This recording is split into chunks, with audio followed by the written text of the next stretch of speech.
Hello students, today we will revise a poem Keeping Quiet. So go and grab your flamingo and open poem number 3 and stay with me. So name of the poem Keeping Quiet.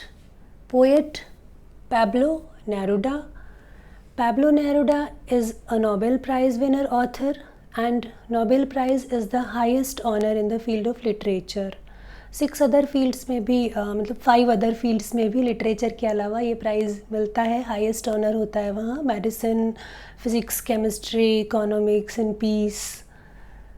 Literature के फील्ड में India से भी एक author को मिला हुआ है. आज तक एक को ही मिला है. 1913 में रविंद्रनाथ टैगोर को मिला था. Now we will talk about the theme of the poem. Students, you must be very familiar with this expression.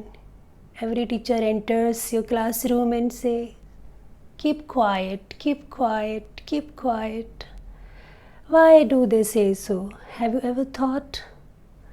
Because they want you to listen to them. They want you to understand their subject in a better way. And why poet is asking you for keeping quiet? सब आपके पीछे पड़े हैं क्या? Because poet also has a purpose. He wants you to listen to your inner voice and he wants you to understand humanity in a better way. He wants us to achieve universal peace. Universal peace and brotherhood is the theme of the poem. All the people in this world should take some time out for self-analysis. Self-analysis is a very important term here. आप इसकी जगह introspection भी use कर सकते हैं. Self analysis होता है अपने एक्शंस का इवैल्यूएशन करना कि हम क्या कर रहे हैं और जो कर रहे हैं वो सही है या गलत है. And understand that harming human beings, animals और environment is not the aim of life. किसी को भी हार्म करना. पोएट ने तीनों चीज़ें उसमें कवर कर ली हैं. हमारे प्लेनेट पे कौन कौन सी चीज़ें हैं? हम हैं, प्लांट्स हैं एंड एनिमल्स हैं.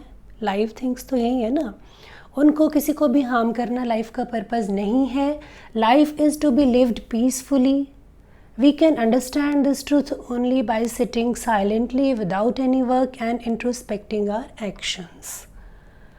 It's an invitation for a journey from mindfulness to mindlessness to mindfulness. Mindlessly हम जो एक्टिविटीज़ किए जा रहे हैं, हार्म किए जा रहे हैं एनवायरनमेंट को, लोगों को मारे जा रहे हैं, उन सब से हटकर माइंडफुलनेस की तरफ जाने का इन्विटेशन है. और अगर आप दिल्ली गवर्नमेंट स्कूल्स में पढ़ते हैं कहीं तो आपने देखा होगा कि फर्स्ट पीरियड आपका कुछ समय से माइंडफुलनेस का होता है, जिसमें कि आप बिल्कुल पीसफुली बैठकर अंदर अपने देखते हैं, सोचते हैं और समझने की कोशिश करते हैं कि what actually do you want. 3 Wars mentioned in the pome. ये आपको समझने की ज़रूरत है. 3 वॉर्स इसमें मेंशन की गई हैं. Number 1 green war. Green war क्या है? War against environment. हम लोग जो एनवायरनमेंट को, प्लांट्स को, एनिमल्स को हार्म पहुंचाते हैं, उससे हम अपना इकोसिस्टम ही ख़राब करते हैं. एनर्जी की पूरी चेन ख़राब होती है, वो हमें नहीं करना है. वॉर विद गैस, वो केमिकल वेपन्स के लिए, लेथल गैसेस के लिए यूज़ हुआ है. जर्मनी ने बहुत ज़्यादा लेथल गैसेस का प्रयोग किया था वर्ल्ड वॉर में. और अगर आपने कभी हिटलर के बारे में पढ़ा है, कुछ तो पढ़ा होगा, कंसंट्रेशन कैंप्स में लोगों को गैस देकर मार भी दिया जाता था. तो वो जो केमिकल वेपन्स हैं उसके लिए यहाँ पर war with gas word use किया गया है. एंड वॉर विद फायर, जो ट्रेडिशनल वेपन्स होते हैं, they all use gun powder in them. वो सब वॉर विद फायर हो गया. गन्स, कैनन्स और ये missiles etcetera. Now we will discuss important question and their answers. Question number 1. Which is the exotic movement that the poet refers to in keeping quiet? यहाँ मैं एक बात कहना चाहूँगी स्टूडेंट्स कि अगर आपको मेरी राइटिंग समझने में दिक्कत हो रही है या पेस नहीं रख पा रहे हैं मेरे साथ और आप वो सब लिखना चाहते हैं या रिवाइज़ करने के लिए देखना चाहते हैं, तो मैं वो चीज़ें डिस्क्रिप्शन बॉक्स में डाल दूँगी. और अगर आपको डिस्क्रिप्शन बॉक्स देखना नहीं आता है तो आपको कुछ नहीं करना है. जस्ट व्यूज़ पे आप क्लिक करेंगे, टैप करेंगे, टच करेंगे, कुछ भी करेंगे तो वो आपको अपीयर हो जाएंगी सारी चीज़ें नीचे. वहाँ से आप उनको कॉपी कर सकते हैं, आप अपनी नोटबुक में लिख सकते हैं. All right, so let's go ahead. The moment in which we all would be still and quiet without any rush has been referred as an exotic moment. अब यहाँ एग्जॉटिक का मीनिंग मैं आपको एक्सप्लेन करना चाहूँगी। एग्जॉटिक होता है differently beautiful. जैसे अगर कोई चीज़ होती है वो एक सर्टेन पैरामीटर्स में फिट होती है और वो ब्यूटीफुल लगती है सबको, तो उसको हम कहते हैं क्लासी ब्यूटी। लेकिन कोई चीज़ इस तरीके से ब्यूटीफुल है in a strange way, in a mysterious way, you can not define it but it is very beautiful, उसको कहते हैं exotic. Question 2. Which symbol from nature does the poet invoke that there can be life under apparent stillness? इसमें ये question दूसरे तरीके से भी पूछा जा सकता है कि which symbol poet uses to tell us that there can be life under apparent stillness और keeping quiet is not total inactivity, ऐसे भी पूछ लेते हैं। तो क्या आंसर होगा? The poet uses the symbol of earth. अर्थ का सिंबल उन्होंने यूज़ किया है। आपने देखा होगा कि विंटर्स में अर्थ ऐसे लगता है जैसे डेड हो गई है और वेजिटेशन भी कम हो जाता है and it is covered with snow and fog etcetera. और उसके बाद जब स्प्रिंग सीज़न आता है तो बहुत सारे फ्लावर्स खिल जाते हैं, लाइफ फुल ब्लूम में आ जाती है। तो डॉर्मेंसी डजेंट मीन कि डेड। डॉर्मेंसी हो सकती है कि सीड्स अंदर जर्मिनेट हो रहे हों किसी नई एक्टिविटी के, लाइफ के।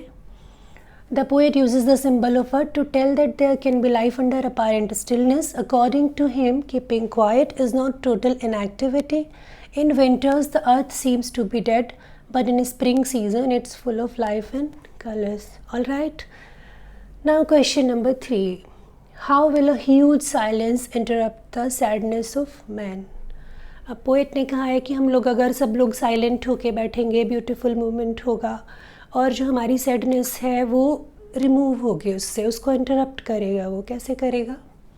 The root cause for the sadness of man is their habit of continuously doing something or other without thinking what they like and want actually. और मैन से मतलब यहाँ पे मैन विमेन सब हैं, सारे लोगों के लिए यूज़ हुआ है। मैन डजंट मीन कि only mails. All right. When people will be silent and still, they would understand what their heart and soul want. They would understand the meaning of being human, and this realization would interrupt their sadness.